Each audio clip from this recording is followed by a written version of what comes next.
ओम शांति। गर्भ में जो संतान आती है वह किसके भाग्य से आती है। हमारे यहाँ जो संतान जन्म लेती है वो अपने पुराने कर्मों के अनुसार ही जन्म लेती है या माता पिता के कर्मों के अनुसार जन्म लेती है, और माता पिता को इसके लिए क्या सावधानी रखनी चाहिए। तो देखिए, हर आत्मा अपने कर्मों के अनुसार ही जन्म लेती है।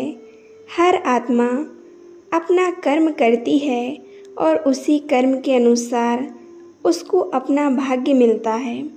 अपना कर्म करके ही वो अपना भाग्य निश्चित करती है। चाहे वो कोई भी आत्मा हो, वह अपना कर्म करती है, अपना प्रारब्ध बनाती है और फिर अपना बना हुआ, अपने द्वारा ही लिखा हुआ जो कर्म करती है उसी का प्रारब्ध हर आत्मा भोगती है। तो जिस आत्मा का चाहे कहीं भी जन्म हो तो उसको अपने कर्मों के अनुसार ही वह जन्म मिलता है।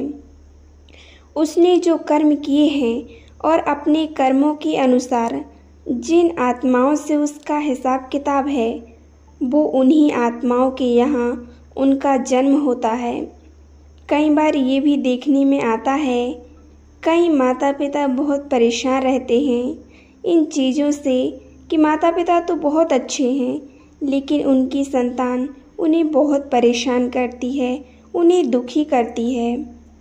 या कई बार ऐसा होता है कि संतान बहुत अच्छी है लेकिन माता पिता उनको दुख देते हैं। तो कई बार लोग ये भी कहते हैं कि माता पिता तो बहुत अच्छे थे लेकिन संतान देखो कैसी है इनकी, कैसी संतान ने इनके यहाँ पर जन्म लिया है, कितना परेशान करते हैं और लोग कितना परेशान रहते हैं सोचकर। तो देखिए, आपको पहले भी हमने बताया है कि जो भी आत्मा आती है वह अपने कर्मों का हिसाब किताब चुकाने आती है।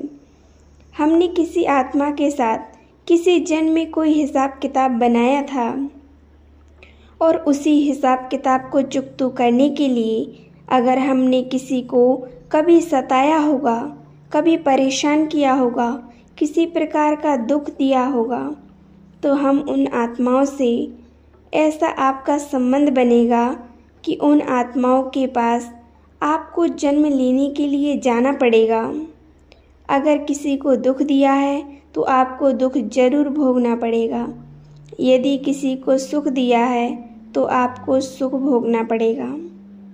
हर मनुष्य आत्मा अपने पुराने जन्मों के या इसी जन्म के किए हुए कर्मों का हिसाब किताब लेकर के साथ में जाती है और उसी के अनुसार, अपने कर्मों के अनुसार ही उसको अपना घर मिलता है, वैसा ही उसे परिवार मिलते हैं, उसी हिसाब से संबंधी मिलते हैं और उसी हिसाब से उसका वहाँ जन्म होता है। कई लोगों के यहाँ बहुत अच्छे बच्चे पैदा होते हैं। लोग कहते हैं कि इन्होंने कोई अच्छे पुण्य कर्म किए थे कि इस कारण इनके यहाँ इतनी अच्छी संतान ने जन्म लिया। तो देखिए, हाँ, पुण्य कर्म तो किए थे, क्योंकि पुण्य कर्म उन्होंने किए थे तो अपना ही प्रारब्ध उन्होंने अच्छा बनाया है। जब उन्होंने अपना प्रारब्ध अच्छा बनाया, किसी आत्मा के साथ कोई ऐसा हिसाब किताब नहीं बनाया जो दुखदाई हो, दुख देने वाला हो। तो जब उन्होंने अच्छे कर्म किए हैं, दूसरों का सहयोग किया है, हर आत्मा के साथ अच्छा किया है, तो जब उन्होंने गलत किया ही नहीं, तो किसी को दुख दिया ही नहीं, तो उनको दुख क्यों मिलेगा।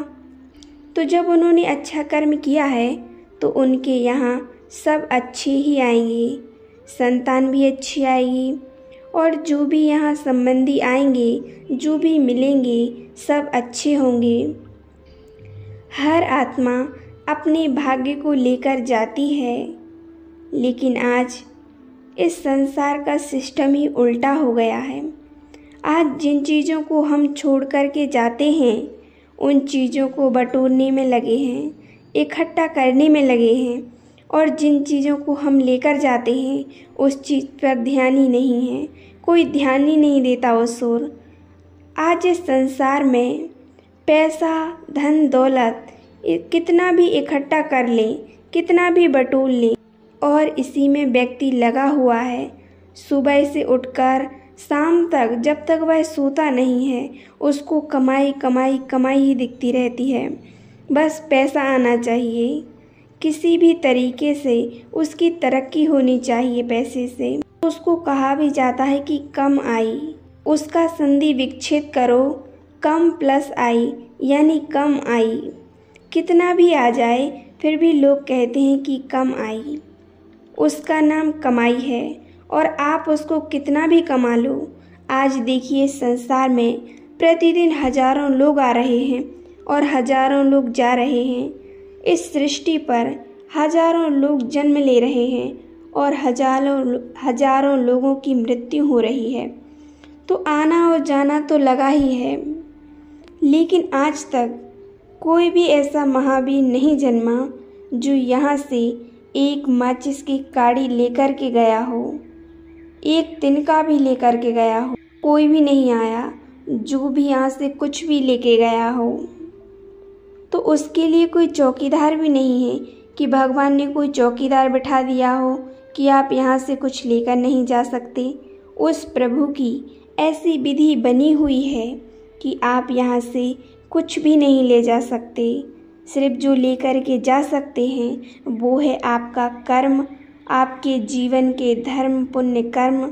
अच्छा किया हो वो भी जाएगा और जो बुरा किया है वो भी आपके साथ जाएगा। तो आज के ज़माने में लोगों का अपने कर्म के ऊपर बिल्कुल भी ध्यान नहीं है। तो जो साथ में जाने वाली चीज़ें हैं वो हमारा कर्म है, लेकिन इसके ऊपर कोई ध्यान नहीं देता। और जो यहाँ छोड़कर जाने वाली चीज़ें हैं उसके ऊपर सभी का ध्यान है और उसी में अपना जीवन लगा देते हैं। और देखिए, जो आत्मा अच्छे कर्म करती है तो उसको पेरेंट्स भी ऐसे ही मिलते हैं, अपने कर्मों के अनुसार उसको वैसे ही मिलते हैं। ये कोई चॉइस नहीं करनी पड़ती कि हमें ये माँ मिले, ये पिता मिले, ये भाई बहन मिले। ये चॉइस अपने कर्मों की है। यदि हमारे कर्म अच्छे हैं तो ऑटोमेटिकली वैसे ही आपको आत्माएं मिलेंगी, वैसे ही संबंधी मिलेंगे, वैसा ही परिवार मिलेगा। और हर आत्मा अपना भाग्य जो कर्म करती है वह भाग्य लेकर के जाती है। तभी तो आप देखिए, जब किसी बच्चे का जन्म होता है और बच्चे के जन्म के साथ ही पंडित जी आते हैं और उसका सारा जीवन का वृत्तांत बता देते हैं। उसके साथ ऐसा होगा, ये बहुत तेजस्वी होगा, सफल होगा, भविष्य में बहुत आगे बढ़ेगा, पढ़ लिख कर अच्छा बनेगा, ये सब कुछ वर्णन कर देते हैं। और जो नहीं होता तो उसके लिए भी बता देते हैं कि ऐसा ऐसा करेगा, ये ज़्यादा आगे नहीं बढ़ पाएगा। तो ये किस बल के ऊपर बात बताई गई है? अभी तो उस आत्मा ने कोई कर्म भी नहीं किया है, अभी तो वो छोटा है, लेकिन बिना कर्म किए ही उसकी सारी हिस्ट्री को, उसके जीवन को बता दिया है कि वह जीवन में ऐसा ऐसा करेगा, ऐसे आगे बढ़ेगा। तो ये सब कुछ जो पूर्व जन्म में करके आए हैं, जो अपने साथ भाग्य लेकर के वो आत्मा आई है, उसी के बल पर, उसी के कर्मों के आधार पर पंडित जी ने उनकी जन्म पत्री बनाई है और उस आत्मा के लिए यह सब बताया है। इसीलिए अगर आपको अच्छे संतान चाहिए, अच्छे पेरेंट्स चाहिए, तो आपको अच्छे कर्म करने पड़ेंगे। नहीं तो कितने भी ऐसे भी देखे गए हैं, ऐसे माता पिता होते हैं, ऐसी संतान होती हैं कि अगर एक दूसरे को देखते हैं तो भी उनको ईर्ष्या उत्पन्न हो जाती है, क्रोध आने लगता है, घृणा उत्पन्न होती है। और कई बार तो ऐसे ऐसे शब्द निकल जाते हैं कि जो बोलने नहीं चाहिए। तो ये सब क्या है? ये सभी आत्माएं क्या हैं? ये कर्मों का हिसाब किताब लेकर ही आई हैं। तो देखिए, कोई किसी के भाग्य से जन्म नहीं लेता। अपने भाग्य से स्वयं जो आत्मा कर्म करती है और उसे अपना कर्म जो बनाया है उसी कर्म के अनुसार उसको जन्म मिलता है, वह उसी हिसाब से जन्म लेती है। माता पिता को, भगवान को याद करें, पुण्य कर्म करें, भगवान को याद करेंगे, अच्छे कर्म करेंगे तो उनके यहाँ बहुत अच्छी संतानें ही जन्म लेंगी। और एक विशेष बात का ध्यान रखें, जब गर्भ में कोई संतान होती है तो उन दिनों में माँ विशेष ध्यान रखे कि अच्छा चिंतन करें, भगवान को याद करें, अच्छी चीज़ें पढ़ें, अच्छी चीज़ें सुनें, ज़्यादा गुस्सा ना करें, चिड़चिड़ापन ना रखें, ज़्यादा टेंशन ना लें। इन चीज़ों का विशेष प्रकार से प्रभाव पड़ता है। तो उन दिनों में अच्छे से अच्छा सोचें, अच्छा विचार लाएं, अच्छा बोलें, भगवान को याद करें। और सुबह जब उठते हैं और रात्रि में जब सोते हैं तो उस टाइम आपको विशेष ध्यान रखना है कि आप जहाँ सोएं हो सके तो वहाँ भगवान का कोई अच्छा चित्र हो, फोटो हो, उसको देखें और उसको देखकर ये चिंतन करते करते सोएं। और जब उठें तो उठते ही साथ उसको देखें और अच्छे चिंतन करें।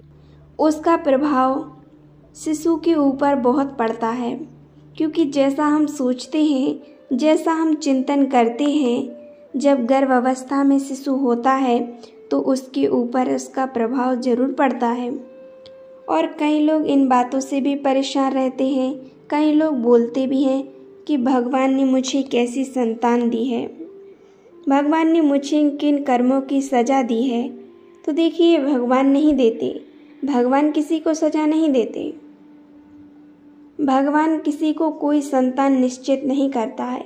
सब अपने कर्मों के अनुसार ही निश्चित करते हैं कि हमारा जन्म कहाँ होगा, कैसे होगा, कौन हमारे माता पिता होंगे, कौन हमारी संतान होगी, कहाँ जाना है, कौन से परिवार में जाना है।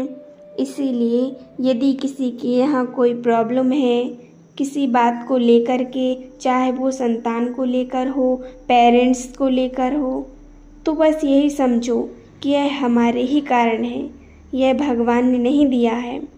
हमने किसी जन्म में इस आत्मा के साथ ऐसा हिसाब किताब रखा था, इसीलिए वह आत्मा अब हमसे हिसाब किताब चुकता करने के लिए आई है, चाहे वो किसी भी रूप में आए। लेकिन हम जब किसी के साथ कोई हिसाब किताब बनाते हैं तो वह हिसाब किताब चुकाने के लिए वह आत्मा आती है। इस बात को हमें विशेष ध्यान रखना है, इसको समझना है। आपको किसी प्रकार की टेंशन लेने की ज़रूरत नहीं है। जो आत्मा आई है अगर उससे आपकी नहीं बनती है तो ये आपका हिसाब किताब है या उसका हिसाब किताब है। जब उसका हिसाब किताब पूरा हो जाएगा तो वह आत्मा आपके साथ तालमेल मिलाकर रहने लगेगी। इसीलिए खुशी खुशी से उसको चुकता करना है, परमात्मा को याद करना है और सबका हमें अच्छा ही करना है, क्योंकि सब अपने कर्मों के अनुसार ही आती हैं। इसीलिए हमें हमेशा अच्छे कर्म ही करने हैं। ओम शांति, ओम शांति।